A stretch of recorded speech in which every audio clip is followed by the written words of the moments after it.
എന്റെ മോള് ഭാഗ്യവതിയാ. താലി കെട്ടി പോരുന്നെങ്കിൽ ഇപ്പൊ വേറെ താലി അന്വേഷിക്കേണ്ടി വന്നേനെ. ചിലര് പറയുന്നത് ഇവൻ വീരപ്പന്റെ സംഘത്തിൽപ്പെട്ടവനാണെന്നാണ്. എന്തായാലും സത്യമംഗലം കാട്ടിലേക്കും പോലീസ് പോയിട്ടുണ്ട്. വീരപ്പന്റെ കൈകൊണ്ട് ചാവാനായിരിക്കും. എന്തൊരു ബഹളായിരുന്നു ഇവിടെ. മിടുക്കൻ, സുന്ദരൻ, പണം കായ്ക്കുന്ന മരം. എനിക്ക് അബദ്ധം പറ്റിപ്പോ എന്റെ സാവിത്രി. ഈ തെണ്ടി കാരണം പുറത്തിറങ്ങി നടക്കാൻ വയ്യാണ്ടായിരിക്കുന്നു. ഇന്നും വല്ലവരും തല്ലിയോ? ഏയ്, ഇന്ന് ഞാൻ കാറിന് പുറത്തിറങ്ങിട്ടേ ഇല്ല. പോലീസ് സ്റ്റേഷനിൽ നിന്ന് എന്തും നിർത്താതെ നേരെ ഇങ്ങോട്ട് പോന്നു. അത് ബുദ്ധിയായി. മോളെ, മോള് വിഷമിക്കേണ്ട. ഈ അച്ഛനുണ്ടല്ലോ, ഒന്നിനും കൊള്ളാത്തനായിട്ട് മോള് കരുതണ്ട. കണ്ടുപിടിച്ച് കഴിഞ്ഞിരിക്കുന്നു. നല്ല സുന്ദരനും സുമുഖനുമായ മറ്റൊരു പയ്യനെ അച്ഛൻ കണ്ടുപിടിച്ച് കഴിഞ്ഞിരിക്കുന്നു. അച്ഛൻ എന്നെ പറ്റിയുള്ള ധാരണ എന്താ? വിഷമിക്കണ്ട അത്രേ.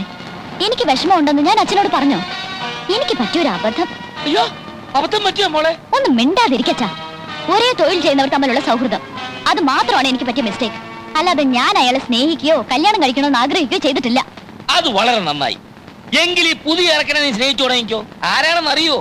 നമ്മുടെ ഹരികൃഷ്ണൻ, പൊതുമരാമത്തിന്റെ മകൻ. അവന് ഇവിടെ വല്ലാണ്ടങ്ങ് ഇഷ്ടപ്പെട്ടു പോയി. കേരളത്തിലെ ഒരു മന്ത്രി എന്നൊക്കെ പറഞ്ഞ ആരാ? എന്തോ ഒരു വരുമാനം. കോടീശ്വരനല്ലേ, കോടീശ്വരൻ. അച്ഛന് സുഖമായി ജീവിക്കാൻ ഇനി എന്തുമാത്രം പണം വേണ്ടി വരും? ഓ, എനിക്ക് എന്തിനാ മോളെ പണം? എല്ലാം നിനക്ക് വേണ്ടിയല്ലേ. നിനക്കറിയോ, മഹാദേവന്റെ സ്വത്ത് മുഴുവൻ ഞാൻ നിന്റെ പറക്കിൽ എഴുതി വാങ്ങിയത്. ആണോ? സംശയമുണ്ടോ? ഓ,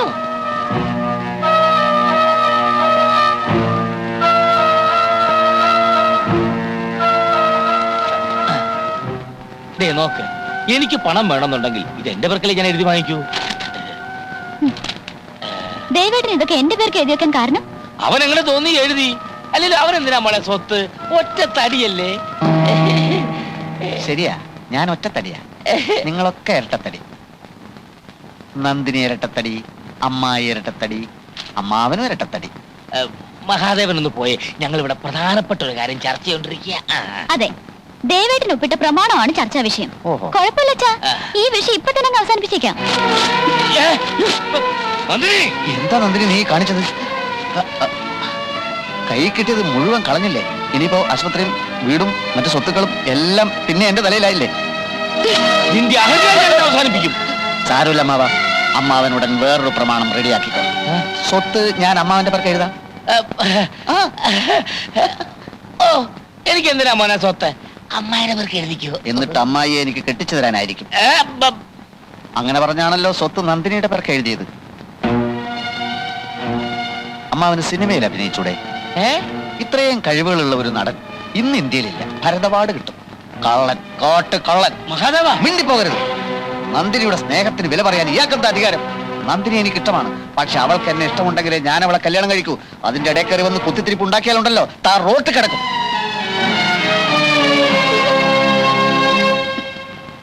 പെണ്ണന്വേഷിച്ച് വീടായ വീടൊക്കെ കയറിയിറങ്ങിന്ന് വെച്ചിട്ട് കാര്യമൊന്നുമില്ല.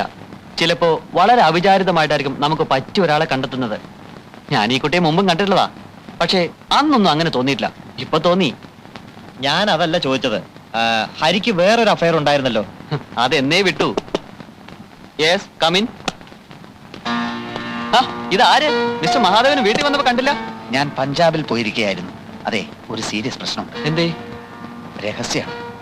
പറഞ്ഞോളൂ, എനിക്കും ബാബുവിനിടെ രഹസ്യങ്ങളൊന്നുമില്ല. നന്ദിനിയെ പിടിച്ചോണ്ടുപോയി. അവളുടെ അമ്മാവൻ. നന്ദിനിയെ ഹരികൃഷ്ണനെ കൊണ്ട് കെട്ടിക്കാൻ അയാൾക്ക് ഇഷ്ടമില്ല. ഹരിയുടെ അച്ഛനോട് എന്തോ പൂർവ്വ വൈരാഗ്യം. എന്റെ അച്ഛനോടോ? അതെ, നന്ദിനിക്കാണെങ്കിൽ ഭയങ്കര സങ്കടം. ഹരിയേട്ടനെ ഉടനെ കാണണമെന്ന് നന്ദിനി എന്നോട് രഹസ്യമായി പറഞ്ഞു. ഓ, ഈ അമ്മാവനാര്? അയാൾ ഇപ്പൊ തന്നെ ഇടിച്ച് ശരിയാക്കണോ? അതൊന്നും വേണ്ട. എന്തൊക്കെയായാലും നന്ദിനിയുടെ അമ്മാവനായി പോയില്ലേ. വാ ബാബു. വേണ്ട, ഇങ്ങനൊരു കാര്യമാവുമ്പോ ഹരി തനിച്ചല്ലേ നല്ലത്. ഇല്ല ബാബു, കുഴപ്പമില്ല. അല്ല, അത് കുഴപ്പമില്ലതേ. വാ.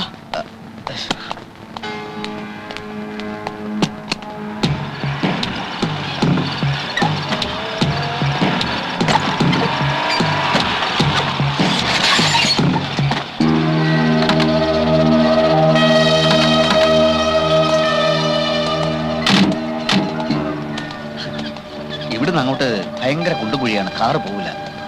നിങ്ങൾ ഇവിടെ നിന്നോളൂ, ഇല്ലെങ്കിൽ തിരിച്ചു വരുമ്പോഴേക്ക് കാർ ഇവിടെ കാണില്ല. ഭയങ്കര കള്ളന്മാരുടെ സ്ഥലമാണ്. ആണോ? അതെ. എന്നാ ബാബു ഇവിടെ നിന്നോളൂ, ഞങ്ങൾ പോയിട്ട് പെട്ടെന്ന് വരാം. സൂക്ഷിച്ച്. ഇല്ല, കുഴപ്പമില്ല. വരും.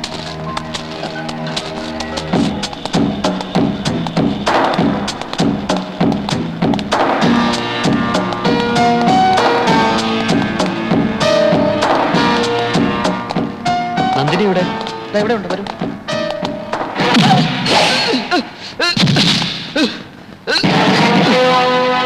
അന്നും ഇന്നും എന്റെ ജീവിതത്തിന്റെ വഴിമുടക്കാൻ വന്നവനാണ് നീ. ഇനിയും കണക്ക് തീർക്കാൻ വൈകിക്കൂടാ. മഹാദേവ, എന്താ ഇത്? നിങ്ങളെ ചതിച്ചവന്റെ കൂടെ നിങ്ങളും ചേർന്നോ? ഇയാളിപ്പോ എവിടുന്ന് വന്നു എന്ന് ഞാൻ അറിഞ്ഞില്ല ഹരികൃഷ്ണ. വേദനിച്ചോ? സോറിയേ. നിനക്കെന്റെ നന്ദിനിയെ കേട്ടോ അല്ലടാ?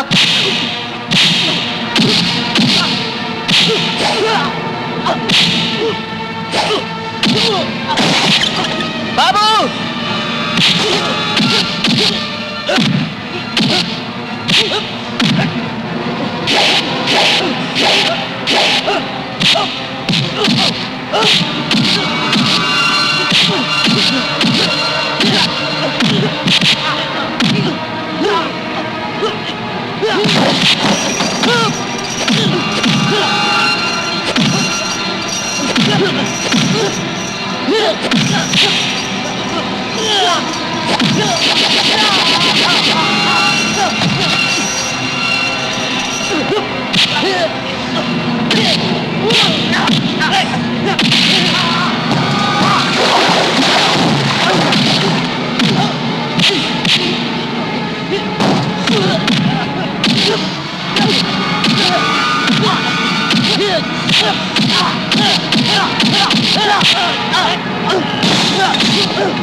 ഒത്തിരി ആൾക്കാർ നീ കാരണം കണ്ണീര് കുടിക്കേണ്ടി വന്നിട്ടുണ്ട്. അന്ന് കോളേജിൽ വെച്ച് മരിച്ച ആ പെൺകുട്ടിയുടെ വീട്ടുകാർ, പിന്നെ ഞാൻ, പിന്നെ എന്റെ കുടുംബം. ഇന്ന് ആളുകളെ ചതിക്കാൻ മടിയില്ലാത്ത ഒരു കള്ളനായി ഞാൻ മാറി. എല്ലാത്തിനും നീയാണ് ഉത്തരവാദി. നിനക്ക് ഈ ശിക്ഷ പോരെന്ന് എനിക്കറിയാം. എനിക്കിപ്പോ ശിക്ഷയും ജയിലും ഒക്കെ ഒരു ശീലമായിരിക്കുകയാണ്. പക്ഷെ ഇപ്പൊ ഞാൻ ജയിലിലേക്ക് പോകുന്നത് സന്തോഷത്തോടു കൂടിയാണ്. മഹാദേവ, ഞാൻ പോകുന്നു. എന്നെങ്കിലും കാണാം. കുറ്റം ചെയ്തവരൊക്കെ ശിക്ഷ അനുഭവിക്കണമെന്നുണ്ടെങ്കിൽ നമ്മുടെ നാട്ടിലുള്ള മിക്കവരുടെയും താമസം ഇപ്പൊ ജയിലിലായിരിക്കണം. രാജഗോപാലൻ സ്വന്തം പ്രശ്നങ്ങളെ പറ്റി പറഞ്ഞല്ലോ. അതൊക്കെ പരിഹരിച്ചു കഴിഞ്ഞിട്ട് ബാക്കി നമുക്ക് ആലോചിക്കാം. ഇല്ല, ഇനിയെങ്കിലും എനിക്കൊരു മനുഷ്യനെ പോലെ ജീവിക്കണം. പോണം, എന്നെ തടയരുത്.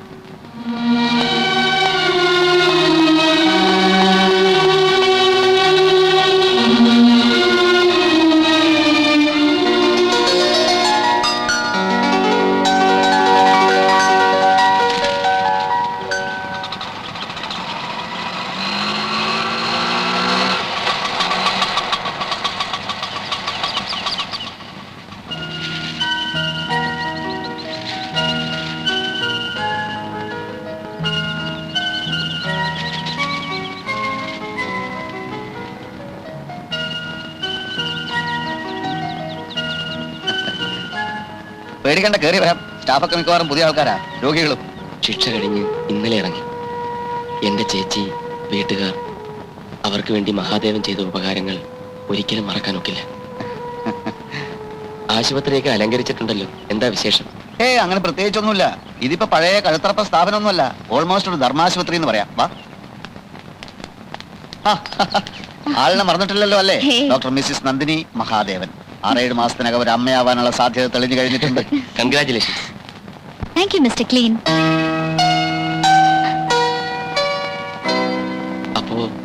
അപ്പോ ഞാൻ അയച്ച കത്ത് നിർമ്മലയ്ക്ക് കിട്ടിയല്ലേ?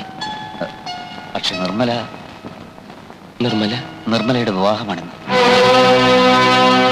ഇവിടെ വെച്ച് അതിന്റെ അലങ്കാരമാണിതൊക്കെ.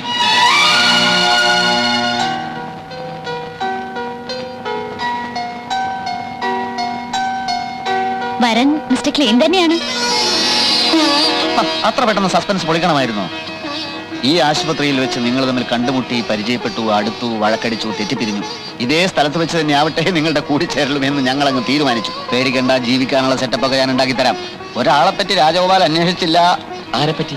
എന്റെ അമ്മാവൻ മാധവൻ തമ്പിയെ പറ്റി. അതെ, അദ്ദേഹം അവിടെ. ഇപ്പൊ പഴയ ആളൊന്നുമല്ല, ഭയങ്കര ഉത്സാഹിയ, എന്ത് ജോലിയും ചെയ്യും. അമ്മാവാ, ആ മാലയും ബൊക്കെയൊക്കെ ഇങ്ങ് ഇട്.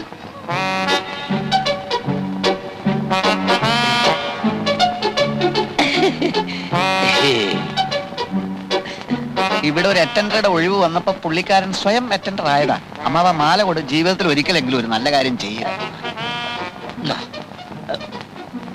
പല്ല് ചിലക്കാത്ത, കോഴി കൂവാത്ത ശുഭമുഹൂർത്തത്തിൽ മാലയിട്.